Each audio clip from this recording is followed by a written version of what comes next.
بسم اللہ الرحمن الرحیم۔ السلام علیکم ناظرین۔ اسپیشل پروجیکٹ ہے یہ ہمارا، اسپیشل ایکسکلوسیو، اس کے لیے حاضر ہے۔ مریم کا ٹاپک ہے، لیکن اس سے پہلے دو باتیں وضاحت کرنی۔ ایک تو یہ خط ایڈمن صاحب نے ابھی امریکہ سے مجھے بھیجا ہے، یہ والا، ٹھیک ہے جی، کیلیفورنیا سے سیدھا آیا، جہاں پہ آئی ٹی کے دنیا کے سب سے بڑا آئی ٹی کے ہیں سسٹم۔ تمام پارٹی عہدیداران، ترجمان party, ticket holder, social media team کو سختی سے ہدایت کی جاتی ہے کہ وہ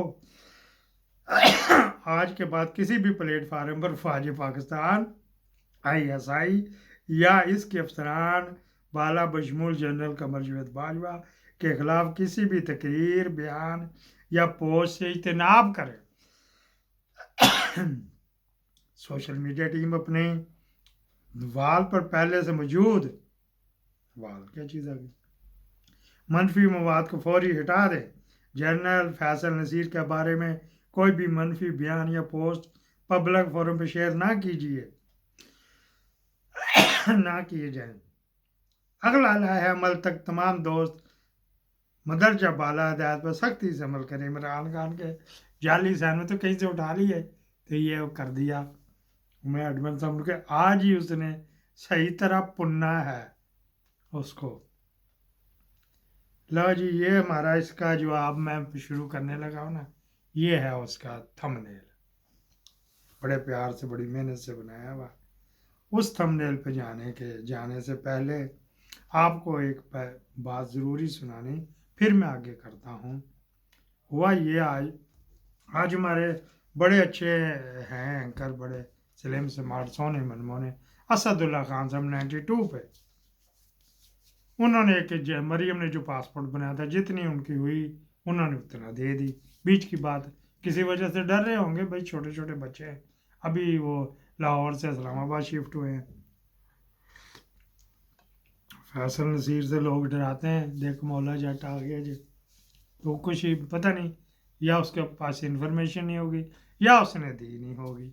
انہوں نے پاسپورٹ کے بارے میں بات کی، پھر مجھے کچھ تحفظات تھے، میں نے ان کو فون کیا، ان کا فون بند تھا، پھر میں نے واٹس ایپ پہ کیا تو اتفاق سے مل گیا۔ انہوں نے کہا کہ وہ میرے یہاں سگنل کا مسئلہ، میں ایسی جگہ بیٹھا تھا جہاں سگنل کا مسئلہ، کہیں وہ لگے ہوں گے نا سنسر، لیکن واٹس ایپ چل رہا تھا۔ واٹس ایپ پہ جو میری ان کے ساتھ بات ہوئی، پہلے وہ سنیے گا چھوٹی سی، پھر میں آگے اپنی بات سناؤں گا۔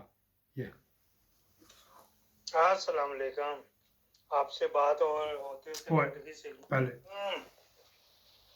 جی وعلیکم السلام۔ اسد اللہ خان صاحب جی بول رہا ہوں۔ میں منیر شاہ بول رہا ہوں، جرمنی سے ہوں لیکن انگلینڈ آیا ہوا ہوں۔ اچھا جی، جیسے آپ خیریت سے ہیں؟ الحمدللہ۔ میں نے آپ کا سم پہ کیا تھا، میرے کا بند ہے، میرے کا شاید پروگرام کی ریکارڈنگ ہو گئی۔ جی وہاں پر نہیں، یہاں جہاں میں بیٹھا ہوں یہاں تھوڑا سگنل کم آتے ہیں۔ اچھا، بس 1 منٹ کی بات کرنی ہے۔ وہ آپ نے ذکر کیا تھا افغان، ابھی ایک کلپ آپ کا ہے جو مریم کے پاسپورٹ والا، اس میں 2 پوائنٹ تو اور بھی بڑے، کون تھا اس کے پیچھے ساتھ ساتھ کون چل رہا تھا، لیکن ایک پوائنٹ افغان کا جو آپ نے ذکر کیا نا کہ وہ پاسپورٹ یہاں بنوا لیتے تھے۔ سر جو فضل الرحمان صاحب کا چھوٹا بھائی جو ملیر میں بھی اسسٹنٹ کمشنر جا کے لگا تھا، وہ تھا کمشنر افغان ریفیوجیز، اور اس کا ہیڈ آفس تھا پشاور میں۔ میں تھا assistant commissioner Afghan refugees Lahore میں، یہ سروس ہاؤس کے سامنے میرا دفتر تھا۔ جب 10-10 ہزار روپیہ دے کے افغان بچوں کے فارم بے بن رہے ہیں، ان کے شناختی کارڈ بن رہے ہیں، پھر پاسپورٹ روکا جا سکتا ہے بھلا؟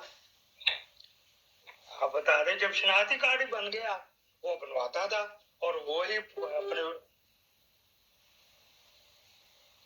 ہلو سگنل میرے کو ویک آگے تھے۔ ہاں جی، آ رہی ہے آواز اب؟ جی آواز ابھی چلی گئی تھی سر، سگنل میرے کا ویک تھا۔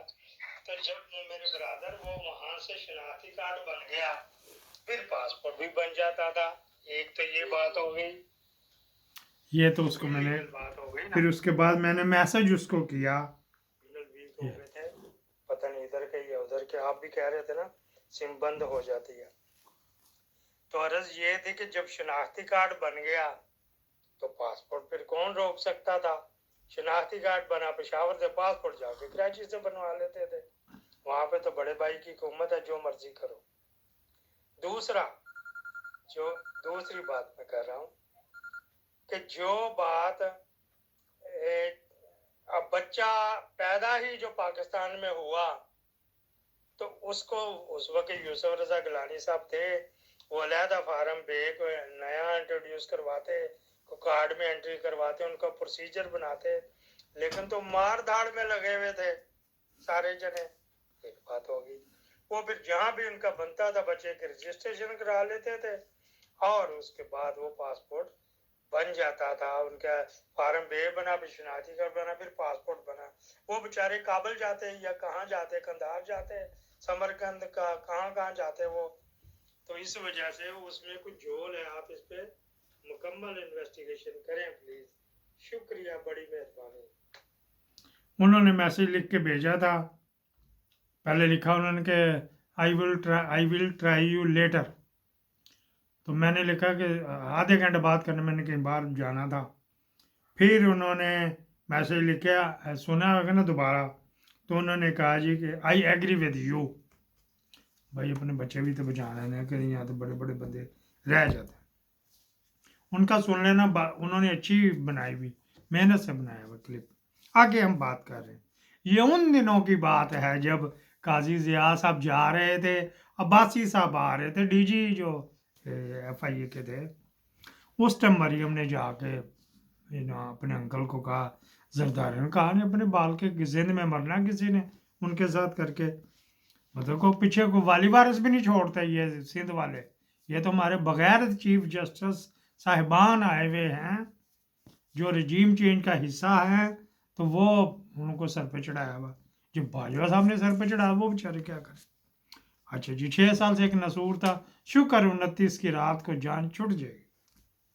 اس وقت انہوں نے اسسٹنٹ ڈائریکٹر جو تھا اس کو کیا، ساتھ یہ بات بتانی، اس میں اسد اللہ خان صاحب نے نہیں، میجر شہزاد سلیم جن کے پاس ان تمام اسسٹنٹ ڈائریکٹروں کی فائلیں دبا کے بیٹھے ہوئے تھے. ادھر اسلام آباد منگی صاحب تھے نا، ادھر یہ تھے. کراچی گئے ساتھ، وہ کسی کی ضرورت تھی، انہوں نے نہ کہتے کہ 40-42 ہزار میری تنخواہ، میں کہاں سے پیشیاں بھگتتا رہوں گا. نہ ہوئی. پھر لاہور آئے.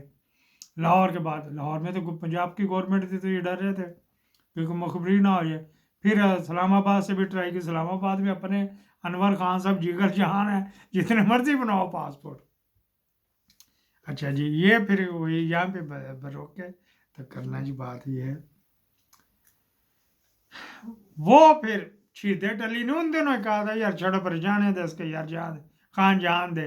یہ عمرہ کر کے آیا تھا سرکاری کھاتے سے چیتا جو ہے نا. تو باجوے نے کہا کہ جا کے چابی پر، نیا اس وقت آیا تھا یہ چیتا بھی. تو اس نے کہا وہ خان صاحب نے اس سے کٹی رکھی 3-4 دن. وہ اخباروں پہ چلی بھی تھی، ناراضگی ہوگی کسی بات پہ تو وغیرہ وغیرہ. وہ اس بات پہ ہوئی تھی کہ اس کو پتہ ہی نہیں، اس کو پتہ تھا، یہ جان کیا کرتا یار جان دے پہ تاکہ وغیرہ وغیرہ. اور بننے ہی نہ رہا تھا تو باجو نے کہا یار بنواؤ پاسپورٹ، یار کی کر رہے ہو وغیرہ وغیرہ، جس طرح بھی ان کے ساتھ بولتا تھا. پھر کیا ہوا، اندر سے کسی نے خان کو بتایا، وہ تھلے دے گو دلی لٹی چلی ہو، تو بیٹھا پنگڑ. ویسے ہی پیار سے خان کو گالی دی. تو خان نے پھر بلایا، دیکھو کسا تو کیا کر رہا ہے ادھر. باسی کو بلایا، تو وہ میں ابھی چارج لے رہا تھا، میں دے رہا تھا، میں کہہ رہا یہ اتنا کچھ ہوا تمہیں پتہ ہی نہیں لگا، کوئی پاسپورٹ بنا دی پھر رہی ہے. تو وہاں پہ ویزا بھی اس نے اپلائی کرنا تھا کراچی کے کونسل آفس میں.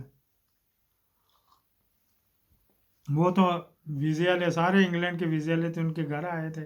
دیکھا نہیں تھا ٹمک جس کے پچھلے دنوں ٹوٹا چلا ہو گیا بھی ہو گیا. اور پرویز رشید کی بات ہی نہیں کوئی کر رہا. اگر خان کے کسی بندے نے کوئی بوزو کنار کہیں کر لیا ہوتا نا تو انہوں نے سر پہ گھنگروں کے بڑے بڑے پٹے باندھ کے ناچنا تھا. اچھا جی، وہ یہ بات کدھر سے چلی گئی، وہ آگے بڑھ رہا تھا نا طارق فاطمی وغیرہ. تو یہ بات تھی افغانیوں کو بیچارے میں. ادھر 14 لاکھ ہیں یورپی یونین میں، اور